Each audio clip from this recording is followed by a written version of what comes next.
Have you ever noticed how the world trains man to be useful, available, accessible, but never respected? From an early age, you were taught that being a good man means always being ready, to listen, to serve, to yield. You were programmed to smile when you are hurt, to be silent when you are ignored, and to come running when you are called, even after they kick you. You have learned to offer without being asked, to give without being valued, to give yourself in the unconscious hope that someone at some point will realize how much you are worth. But let me tell you a truth that will hurt, and at the same time set you free. Kindness without strategy is an invitation to abuse. The world does not respect excessive availability. It takes advantage of it. Those who are always available are soon disposable. And the most tragic thing, you think you are doing the right thing. He believes that giving in is a sign of maturity, that insisting is a sign of love, that holding on in silence is strength. But Machiavelli already said, it is better to be feared than loved if you cannot be both. Not because fear is better than affection, but because respect protects, while blind love gives you away. You see, the man who loves more than he imposes himself nullifies himself. The man who tries to please at all costs becomes disfigured. And he who is afraid of losing lives losing himself to keep the other. You know this cycle. You met someone. You gave it up quickly. You showed too much. You opened your heart like someone who gives a sword, expecting the other person to protect them, when in fact they will use it. And after it all falls apart, you're left wondering, but I was so good. Why did they use me like that? Because you confused being good with being moldable. And whoever molds himself too much eventually loses his shape. The manipulator, the egotist, the narcissist, they all have something in common. They smell need. They test their limits. They give you little, expect everything, and still make you seem like you're in the wrong. And do you know why it works? Because you never learned how to protect yourself. You were taught to compromise, not confront. Apologizing even when he was hurt. Trying to understand others even when you are the one being ignored. The result? You have become too kind for someone who only understands limit language. Too loyal for someone who doesn't hesitate to betray. Too available for those who only know how to use it. But this is not just their fault. It is the fault of a collective mentality that venerates obedience but despises firm presence, that applauds the man who cries but ignores the one who stands up in silence. The system does not want conscious men, want fragile men. Men who accept emotional crumbs as banquets, men who think that remaining silent in the face of disrespect is maturity. And this is where change begins. You need to kill the begging man, kill the man who runs after, who explains himself, who tries to be accepted. You are not here to be helpful, you are here to be whole. True respect is born from clarity, from a presence that does not bow. Machiavelli did not talk about violence. He talked about positioning. True power does not beg, does not justify, does not bow. And you need to remember this every time you think about going back to someone who hurt you. Every time you feel like sending that message that you know will put you in the position of the one who is begging. From now on, your mission is not to please, it is to protect. Protect your energy, your time, your dignity. Because one thing is certain, whoever does not impose limits becomes a stepping stone. And steps are not admired, they are stepped on. So save this. There is no honor in being nice to someone who doesn't even have the basics of empathy. There is no strength in insisting where there is only contempt. And mainly, there is no victory in being accepted for a distorted version of yourself. You will stop being used the moment you decide to be clear, the moment your presence stops being an easy prize and becomes an achievement for a few, the moment you stop explaining your pain to people who never wanted to understand and start acting strategically. This is the new way, the path of imposing presence, from the energy that bothers the weak, of the clarity that silences chaos, and this is just the beginning. Stay with me, because now you will learn the 5 Machiavellian rules that protect your dignity and prevent you from being used again. If you want to stop being used, it's not enough to just wake up to the pain. You need to arm yourself with strategy. Because in the real world, those who have no structure become bridges for those who just want to cross and move on. And that's where the 5 Machiavellian rules come in. 5 principles that not only protect you, but make you useless to manipulators. And being useless to them is the greatest form of freedom you can achieve. The first rule is simple but powerful. Never reveal your neediness. You showed too much, you lost value. The need is evident in small acts, in the message sent too quickly, in the response that is always available, in the look that begs for attention. The manipulator feels this. He smells the inner emptiness of someone who is desperate for affection. And do you know what he does? He measures it. He gives you little, just enough to keep you hungry, because he understands that your emotional hunger is greater than your dignity. The result? You kneel for crumbs, believing that one day it will be enough. But remember this truth: whoever shows hunger only receives the minimum. Respect begins when you show that you are complete enough not to accept the little. The second rule forces you to filter better. Reward value, not drama. There are people who live by testing. They disappear, come back, create conflict, play the victim. And you, in the name of empathy, give in. Respond. Go after it. Offer support to those who never offered you respect. But understand, every behavior you accept, you teach. Every time you validate imbalance with attention, you train the other person to repeat it. It's chaos being rewarded. And that's not love. It's emotional addiction. You need to nip it in the bud, because those who reward drama live in constant instability. And a man who lives in the emotions of others loses control of his own destiny. What you tolerate enslaves you. What you reward commands you. The third rule will teach you how to make an impact with absence. Make yourself indispensable through silence, not insistence. Being always available is the shortest path to being ignored. When your presence is guaranteed, it loses value. The other person gets used to it. They start to treat your attention as something automatic. But do you know what bothers, what moves, what leaves a mark? The vacuum, the strategic disappearance, the space you create that forces the other person to notice your absence. It's not indifference, it's emotional intelligence. You don't absent yourself out of pride. You absent yourself because you understand the power of contrast. It is silence that educates. It is absence that teaches the weight of its presence. And whoever doesn't miss you doesn't deserve your return. The fourth rule is about internal integrity. Keep promises to yourself, not to others. You've said enough and gone back. You've promised to leave, but stayed. You've set boundaries that you yourself broke, all in the name of hope. But every time you betray your word, you weaken yourself. You see yourself as someone who doesn't protect themselves, and if you don't take yourself seriously, why would anyone else? Fidelity isn't just for relationships. Fidelity is with your own values. Whoever betrays himself has already lost, even if the other person stays. The real power is in keeping your word to your most conscious self, not the needy version that just wants to be accepted. The fifth and final rule rounds it all off with a flourish.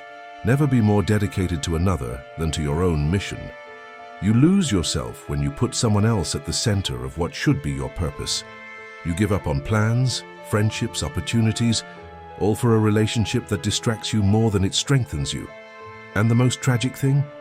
After giving your all, you are discarded. Because the other person never respected you as a man with direction. You were just someone orbiting around the desires of others. Machiavelli once said, "A king who abdicates the throne for love becomes a servant, and then is forgotten." Your mission must always be above all else, because it is what will sustain you when everyone else leaves. These 5 rules are not tricks, they are survival codes. You will no longer bow down for fear of being alone. You will no longer give in out of need. You will no longer value those who measure you by your usefulness. From now on, you are useless to anyone who lives by manipulating. Because you no longer offer yourself as a tool, you present yourself as presence. And those who respect presence, stay. Those who just wanted to use, disappear. Now you're ready for the deeper part, the deadly mistake that makes even the smartest people trade their dignity for a little company. So far, you understand the rules, You learned what not to do, what to shield, what to contain. But now, it's time to face what's holding you back. Even though you know everything, because there is a deeper error than any lack, more treacherous than any manipulation, and more destructive than any rejection. Negotiate your own value so you don't end up alone. This is the golden cell where many men live, a place where the appearance of acceptance hides the silent price of one's own annulment. You continue to be by someone's side. You keep in touch. You smile. You respond. You adapt. But inside, you're betraying yourself. No, because you don't know what's going on, but because he is afraid. Fear of losing, fear of being alone, fear of realizing that maybe deep down, no one loves you when you assert yourself. And that's why you're silent. That's why you pretend you didn't see it. That's why you ignore that offhand phrase, that calculated disappearance, that demand disguised as affection. You call love what is actually the fear of being alone. You don't negotiate with the other. You negotiate with your essence. And every time you give in, a part of you dies. Slowly, silently. In the beginning, it's just once. Then it becomes a habit. And when you realize it, it's not you anymore. It is an emotionally domesticated version, created only to please, to mold itself, to serve. Do you know what the problem with that is? You can even keep the person, but he will never be respected by her again, because she doesn't stay for who you are. She stays as long as you give in, for how much you tolerate, for how much you are able to swallow to maintain what you call peace. But that is not peace, it is submission. Peace requires a firm presence, not cowardly silence. This is where the crux lies. You were not made to be accepted at any cost. You were made to be respected even if it costs you acceptance from some. And it hurts. It hurts because from an early age you were trained to please, being the nice guy. He who hears everything, forgives everything, understands everything, the one who even wounded, still cares. But let me tell you something that no one told you. Being too good for someone who has no structure is being an accomplice to your own destruction. You think you are saving the relationship, but you are killing yourself. Little by little, you become erased. It's disappearing. You lose your voice, your desire, your clarity, until one day you look in the mirror and no longer recognize yourself. You became a reflection of what the other person needed, not a reflection of your truth. And why does this happen? Because the fear of rejection is one of the most primitive forces there is. Because deep down you've been conditioned to believe that your value lies in being accepted, and that makes you beg for spaces that should already be closed. It makes you accept being remembered only when it suits you. It makes you stay silent when you should walk away. But today, you're going to hear what you need to hear, not what's comfortable. Explaining your dignity to someone who cannot see is like throwing more pearls before swine. They don't understand, they don't value it, and they still blame you for offering it. True respect begins when you no longer bow down out of fear of loneliness. When you choose to lose someone if necessary, but not to lose yourself again. You were not made to fit in, you were made to assert yourself, not by shouting, but clearly, with limits, with an energy that does not mold itself. It asserts itself. The man who imposes himself is not arrogant, he is conscious, and conscience bothers those who have become accustomed to using others. Do you want to know why respect was born in men like Machiavelli? Because they weren't always trying to be accepted. They lived in line with their own principles, and when you align with your truth, loneliness becomes a filter, not a punishment. You start to see who stays because you respect them, and who only stayed because you kept quiet. And at that point, a new phase begins. You move from the place of who wants to be, chosen, to the place of who chooses. You stop accepting return invitations, lukewarm messages, lame excuses, and start choosing only that which honors your journey. The difference between a man who is used and a man who is respected is this. The first one is afraid of losing. The second is clear about what he can no longer allow himself. So save this. It is not love that sustains a man. It is respect. It's not the presence of someone that fills you. It's the peace of no longer betraying. Yourself. And it's not the other person who needs to recognize you. It's you who needs to stop negotiating yourself. From today onwards, you no longer bow. If someone is going to leave your life, let them go. But let him go because he can no longer manipulate you. Because you don't sell yourself cheaper. Because you stopped keeping quiet to keep what doesn't respect you. You are no one's accessory. You are destiny. And destiny does not beg, does not insist, does not plead. Respect is born from the presence of a man you know, and no one else uses that man. We have reached the end, but the end of what? The end of naivety, the end of the cycle where you were accepted by the version that others shaped of you.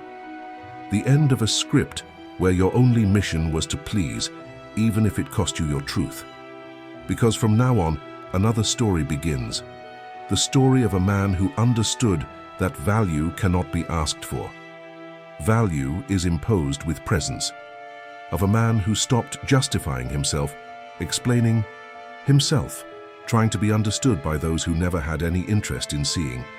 You don't need everyone's approval anymore. You need the respect of a few, and above all, your own. And let me remind you, you are not alone. You are whole, and whole men are annoying. Because they don't bend over backwards to be accepted. They stand firm to be remembered. The unforgettable man is not the one who gave in to everything. He's the one who had the courage to say no, to turn your back, to leave in silence when he realized the game was unworthy. This man doesn't shout, but when he is silent, everyone feels it. This man does not impose himself with anger. He imposes himself with clarity, and clarity frightens the weak, disarms the manipulators, and transforms the environment he steps into. Do you know why? Because no one can use someone who has already made up their mind for you. No one controls who has made themselves a priority. And no one destroys someone who has already rebuilt their own truth. Being that kind of man is not easy. It's lonely sometimes. It's uncomfortable at first, but it's liberating. You start to be seen as enigmatic, intense, difficult, but only for those who were used to its submissive version. And you know what? Let them think so. If you're going to lose someone, let it be for being whole, because the man who walks in his truth is never alone. He is aligned with a destiny that respects who he truly is. From now on, you become a presence that makes a difference, not because it pleases, but because he commands respect with silence, because it carries lucidity in its gaze, because he no longer needs to bend over backwards to be accepted. He has already accepted himself. This is the legacy of those who live with strategy. From someone who learned from Machiavelli that power is not about shouting. It is about knowing when to be silent, when to cut, when to withdraw. You are not what others want. You are what you choose not to accept anymore. And that choice is what makes you unforgettable. If this message touched you, don't keep it to yourself. Share with those who need to hear it, with those who have already lost their way trying to be useful, with those who are tired of begging for space and ready to occupy their own throne. Together, let's free a generation of men who no longer want to be accepted with a mask, but respected with truth. Because the new man doesn't beg, he imposes, not with hate, but with awareness. And once he understands this, it will never be used again.